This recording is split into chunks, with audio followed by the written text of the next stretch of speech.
I never believe in the word called narrative. There is a difference between narrative and truth. BJP ka social media ka volunteers, we are on the side of truth. We are never on the side of narrative.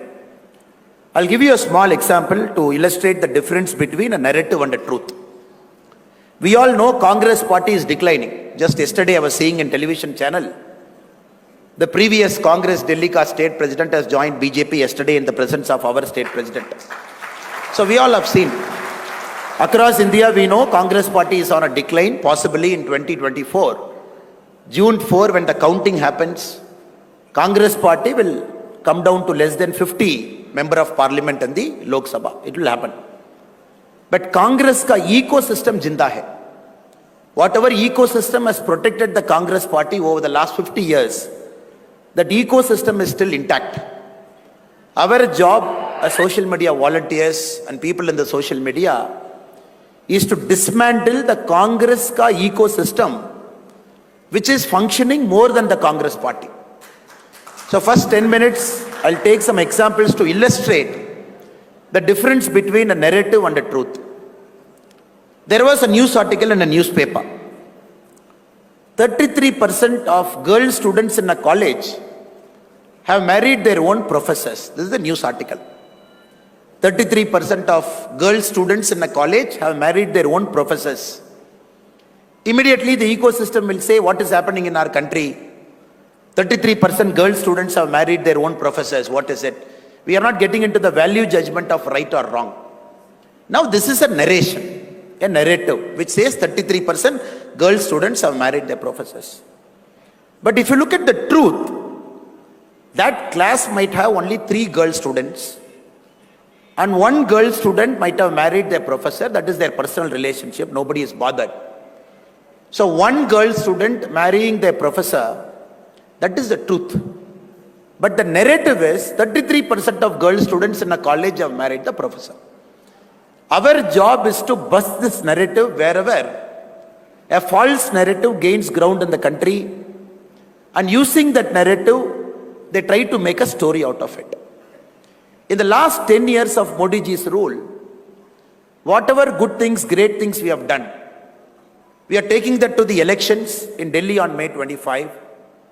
But still the false narrative, the opposition used to do it for a lot of years, and they're using the false narrative even during this election. Now we have to understand, at one point of time, journalism in India, journalists in our country, they were literally considered God. And these journalists had so much access to power, they were even controlling the policy making. They were deciding who should meet the minister. If you observe carefully the Neera Radia tapes of that era, some of our top journalists in our country had unbridled access to power, to some of the top cabinet ministers. They even knew some of the policy decisions even before it happens. And many of the brokers had access to the ministers of UPA 1 and 2 through some of the journalists. So journalists believed they are God. And they were traveling freely with the top leaders. They had access to the Prime Minister. They were traveling in the same airplane along with the Prime Ministers to different parts of the world. Now after Modi ji has taken over our country as Prime Minister from May 30, 2014, there is a difference. And everybody is treated equally. Nobody is given an extra access to the government. Even a journalist has to get information like the same source you and me can get the information. So this has created a cognitive dissonance. There is still a group of journalists belonging to the ecosystem who believe the institutions are collapsing simply because their access to power is cut.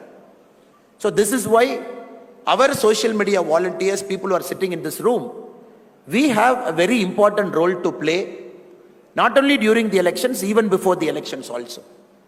Before I get into some of the political aspects which we need to discuss, I'm still on the narration part. Just yesterday, there was a news article from Reporters Without Borders who said the press freedom in India is declining. And we all have read in the paper. Not only this, we keep reading a lot of articles in our newspapers which Indian media loves to cover in a big way. The institutions in our country are collapsing. after BJP has taken over, BJP has come to the government. So very often they keep quoting couple of indexes, press freedom index, the democracy index, to say, oh, in India democracy is declining. And many newspapers cover it prominently. Again, I'm giving this example as a second example to say how a narrative is set in our country by people who don't want to believe India is progressing. There is this Freedom and World Index, which is covered largely, which talks about the democracy and civil liberty in each of the country.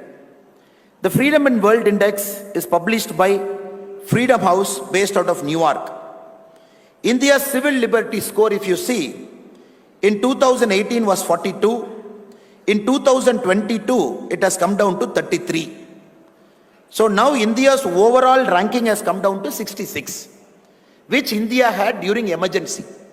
Emergency time में India का क्या score था? अभी Freedom and World Index has given the same score to us. Northern Cyprus, a country controlled by Turkey, is having a democracy score of 77, that is better than our country. Mongolia, which had a one-party system in 1990 till 1990, is having a score of 84, which according to Freedom and World Index is a free country. Now if you keep looking at it, this is a narrative. Now this will come in the paper, people will read it. But our job as social media volunteers, as influencers, is to dig the truth, to find what is really the truth, so that through our social media handles, through our ecosystem, we publish to the people at large. If you look at the truth of what is happening, this report, Freedom and World Index, which is coming in all the top newspapers, it is produced by a team of in-house staff, analyst, consultant, external analyst. It is not, they don't come to India, they don't meet you and me, they don't take survey in Tamil Nadu, survey in Kerala, survey in Delhi, and then they put out a score. So they have 25 questions which they give to a team of 100 people. They are the staff, analysts, consultant, experts. It is not by any common people of the country. These people fill out these 25 questions. The average answer is taken out. And then from New York, they publish a survey stating, oh, India may live, civil liberty score has come down. Not even a single Indian citizen answers the question there, whereby this number is derived. So this is where we should bring out the truth to say, this is all bogus things that keep coming during every election. The next one is the Economist magazine. Economist magazine publishes something called Economist Intelligent Unit Democracy, EIU. Again, if you look at it, it is published by the research and consulting arm of Economist magazine.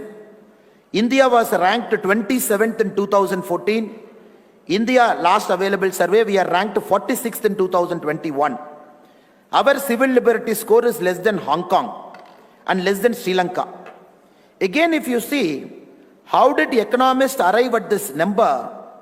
Economist takes its number from a world value survey. And this world value survey, in which Economist score is based, after 2012, they have stopped reaching out to people to take survey. Again, this is based on expert opinion. After 2012, they never come to a ground. They never ask people what it is happening. Again, the world value survey, a group of people sit down, they mark their score. Friends, the reason I'm starting with this example is, we should understand a narrative is a very, very powerful component in social media. So our job is to go beyond narration. So the top 2 surveys in the world, which talks about civil liberty, both the surveys are done by in-house experts who answer a set of questions based on which this magazine publishes a report saying, oh, India mein civil liberty kam ho gaya, India mein democracy is under threat. And some Indian journalists based in our country, they will take this report, sit in a newspaper room or a TV room, they will have a prime time debate. So we have to understand in this age and time, our role here is to find the truth, find the information and bring out in the public domain. Because everything, whatever survey they bring about our country, it borders on bogus. There is nothing called reality to it.